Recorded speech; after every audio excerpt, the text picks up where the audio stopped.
afternoon. I must apologise to those people on the gods about this. Okay? If you want to, you can get turned down the lights, make it easier on you. Okay, distinguished guests, ladies and gentlemen, you're very welcome to Sun Life Financial's Comedy Night in aid of the Solas Centre.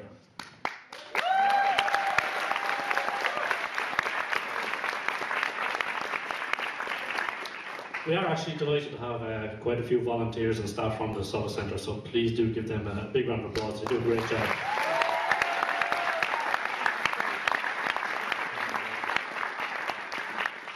We have a great night lined up for you. We have a great raffle later. We've got two great comedians in PJ Gallagher and Garrod Farley coming up. And for the next few minutes, you've got my company. Thank you very much. So just to get some legal formalities out of the way, I need to do a quick disclaimer on behalf of Sun Life. The jokes that I'm about to tell are my own jokes and are not the views of Sun Life Financial. I am governed by or regulated by the Sun Life Financial Code of Conduct, so I gotta behave myself. Anything I say or do will be taken down and used against me. And these jokes have been tested on animals. The hyenas, they loved it, couldn't stop laughing. The elephants thought it was unforgettable. And the meerkats gave me a fucking standing ovation. You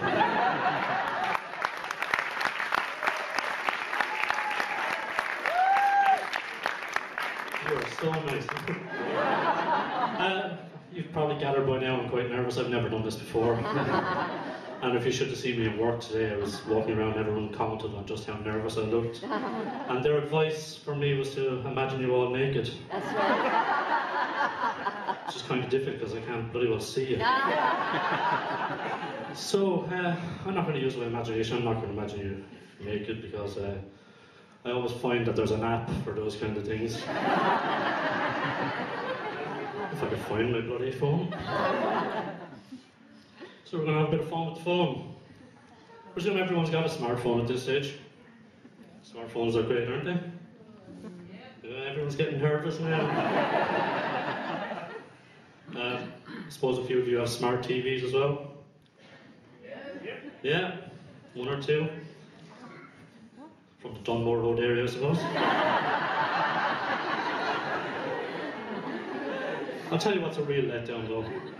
Smart cars. Anyone got a smart car? I tried one of those a few weeks ago. Crashed on the way out of the garage. First turn I came to, swiped my hand across the windscreen. Nothing. So I have found an app which looks to be working. And for the sake of being topical, we're going to call it the Naked Camera app. Alright, PJ? So yeah, just going to have a bit of fun with this, if you don't mind. Jesus. Is this blurry or what? I'm going to get the flash on. That good, yeah? 50 Shades of Way, hey! Well, I'm going to have some fun with this later, really. Even if I can't see anything. Just think of me later as I'm going to be the comedy Santa. I'm going to kind of use this to see who was laughing and who wasn't. I'm going to make my naughty and nice list from it, you know. I know if you've been laughing, I know if you've been quiet. And if you haven't been laughing, it's because my jokes are shite. It's good to see that we have a few people here from celebrating or from other charities, working for other causes. I see a few people with the Shave or Die right there. Yeah. It's definitely a diverse audience. Do I still have a job on Monday? Do I quit now? Okay, I'll put this thing away. Is our photographer gone? Yeah. He is, okay. Anyone like traditional Irish music? Yeah. Yeah. I just heard that Apple are going to release a brand new iPod aimed at those of you who like traditional Irish music. They're going to call it the iDiddly. So, yeah, good crowd here. Obviously a lot of people from Waterford. Come on, you can do better than that. Show them we have a voice. I think they heard that in Kildare Street. Probably don't know what it was, but... Anyone here from Kilkenny? Yeah? Put your hands up.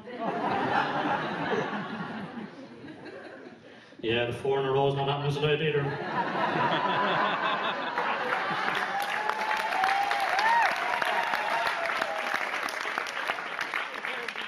Do we have any Waterford herders here tonight? No, it's August, isn't it? In the interest of fair play. Okay, do we have any British in here tonight? Yeah. Yeah? That worries me.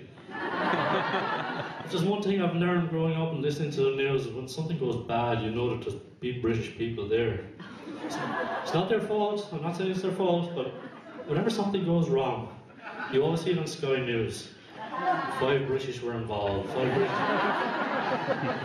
You know, they kind of let you know about it, and that kind of worries me. It's like obscure things, like a skiing avalanche. There's going to be one Brit there. Why? I don't know. Do you just need to take the rest of us with you? Or just collateral damage or something? I don't know. But yeah, it's kind of a bit worried now because that chandelier doesn't look too... It's been there years, but it doesn't look too safe. 5 British among the dead when the chandelier fell. Scary. 5 British among the dead in theatre died of hypothermia from being naked. In my mind. 5 British rushed to hospital from a sing-song in the Munster that didn't go well when they wouldn't sing the Fields of Athenry. 5 British injured in the theatre when a mad Austrian skydiver fell through the roof. Felix Baumgartner, were you all impressed with that? Yeah? I wasn't. It's pretty good. I mean, he climbed 128,000 feet over 4 hours. I don't know if anyone watched those 4 hours, it was painful. But he got there in the end. He had a million checklists, went through all. And bear in mind, he's been preparing this for what, 4 years? He eventually gets to do it, gets all the way up to the top, steps out like this, in case he's going to fall. And then what does he do? He just jumps. Where was the iconic moment, you know? Neil Armstrong, when he did it, when he stepped on the moon, he said it was one giant step for man. Felix Baumgartner did nothing. Really disappointing. Just jumped. What would I have done? Could have had a bit of fun. You're stuck up there with a massive helium balloon. You're stuck on that thing for ages and have a great time. You just stand there and go, hey, where the fuck was the wall of China? They told me you could see this thing. What's Lance Armstrong doing so I can look there?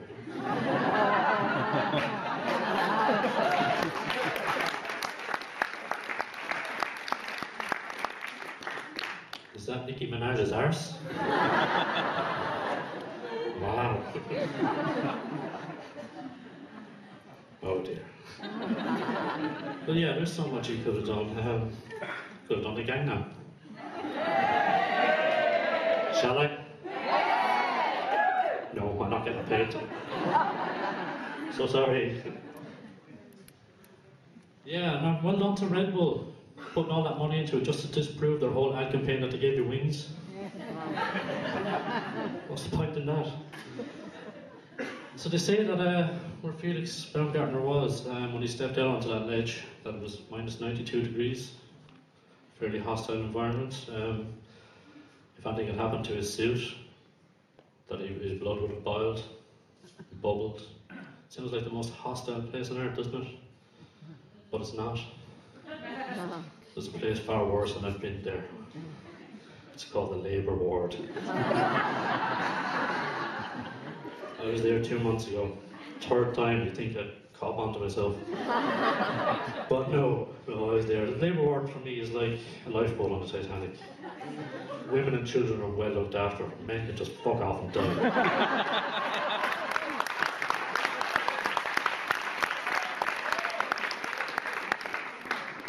I knew it was going to be a bad day when I got there, and we rang the doorbell, myself and my wife, and they opened the door, greeted my wife like she was a long lost relative.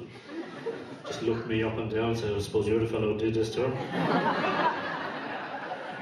I was a bit taken aback, said, yeah, I'm her husband. You must be so proud, she says. I said, well, it wasn't my finest performance. But I got the job done over 2 nights.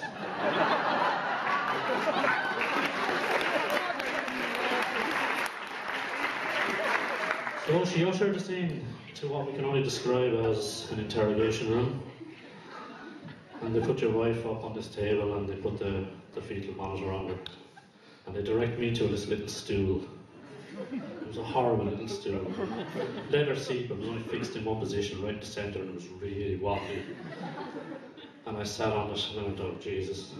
But I couldn't complain. I knew I couldn't complain. But she just looked at me, this midwife, and I knew if I'd said anything about the pain that was going through my arse right there, she would have compared it to labour pain. She said, imagine, or she would have said, imagine what the pain of labour is like. I said, I don't need to imagine. I have an app for it. So anyway, I just said I'd just stay there and sit on this thing and get a good core workout, just trying to balance on the bloody thing. So while all this is going on, they have this fetal monitor strapped to my wife, and you can hear the baby's heartbeat. And this is going on the whole time. And it's just then it came back to me, the Morse code alphabet. This thing's just saying to me, F you, over and over again. I said to myself, oh, it's a daughter. At this stage, once that's over and done, it's time to move on to the delivery ward itself. It's getting close. So off we go. The wife is put on a lovely bed, loads of machines around her. I'm given a nice chair. And she says, we'll go and get your tea and toast. I'm delighted. She comes back with 1 cup, 1 pot. It's torture. So she starts asking these questions, the midwife, and she says, so, boy or a girl, what are you hoping for? Very leading question. There's no right answer. Hoping for a boy, I suppose. Also, you can slide off in football matches when he gets older, isn't it? Totally against men. Oh, no, actually, a girl, yeah. Why? So you can wait until she's 18, she brings her friends around to sleep over, is it?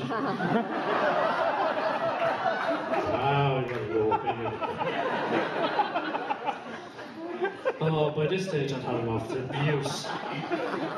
The contractions were coming thick and fast. My neck was contracting at least every minute. My pupils were dilated to 5 centimetres. I was about to explode. And I turned to my wife for some kind of comfort. She's high on the gas, wanted to high-five everyone that walked into the room. Like, oh no, who am I going to call? I tried Amnesty International, told them where I was, they hung up. I rang some of the world leaders and told them I'd found oil. They were on the blower telling people to cycle to work. And then I rang those Indian PC doctors, you know the guys who ring you up at home, trying to fix your PC? I rang them, they answered, they listened to me for 5 minutes, I gave them all my details, told them what was going on. They sent me money. That's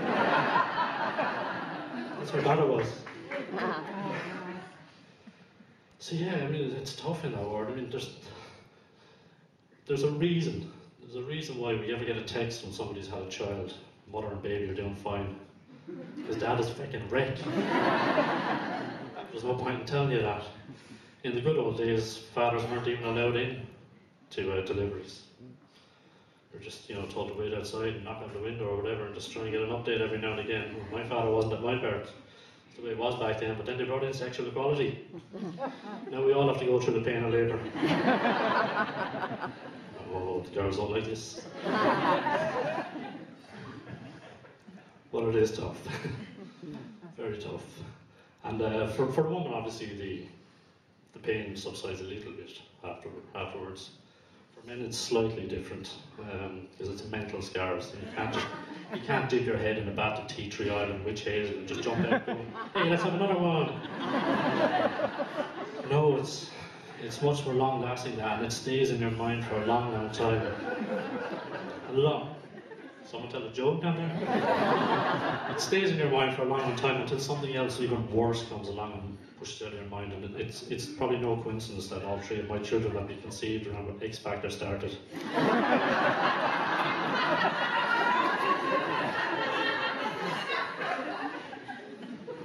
But then it was all over eventually, and I thought, right, let's get out of here. So they just turned to my wife and they started talking to her about family planning. I'm thinking, what? Contraception? I'd never be able to do anything again thanks to you. But kids are great, aren't they? Yeah? No? Kind of a mixed opinion there. I love kids. One of my favourite moments with any of my children, with my son especially, is when you're sitting down and you're eating something from a bowl and he tries to be all independent. He goes, "Oh, Daddy, what are you eating?" I said, "I'm having ice cream. Would you like some?" "Yeah." You give him some on the spoon, and you just sit back and watch, and he gets brain freeze. I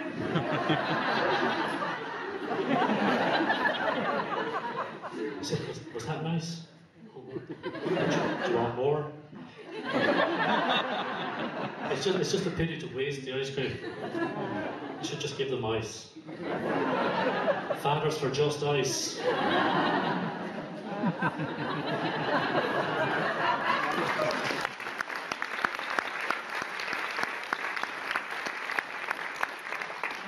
I'll just leave the intelligent stuff sink in a little bit, will I? No, you're great, honestly. The worst thing about kids? Children's television. Oh, it's awful. You've got to sit through it from 6 in the morning till 7 or 8 at night, and your mind is just wrecked. And I kind of wish we had an alternative TV channel that took some children's television programs and made a spoof of them based on the characters in the same name. I'm thinking something like, coming up later after the news, we have the story of a lovable little monkey who just roams around the jungle all day, not knowing which way to swing. By Curious George. And following that, we have the story about a lovable little guy who's going on a sex holiday. It's naughty in Thailand. Following that, we have the sad story about the only gay farmyard bird, Bent Hen.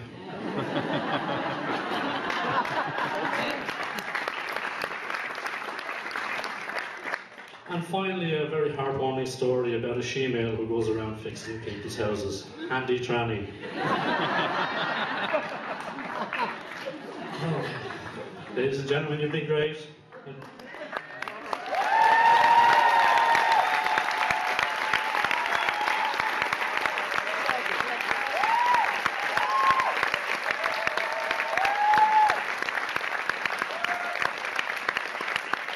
Okay. Time for our first act, first real act, first paid act.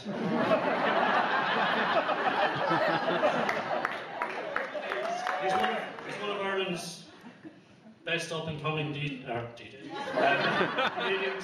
DJ as well, I don't know. He recently supported the great Joan Rivers, only a month ago, I believe. He's PJ's cohort on Meet Your Neighbours. He's appeared on the panel and a few other things like that. Please put your hands together and give him a great Waterford welcome, Ger Scully.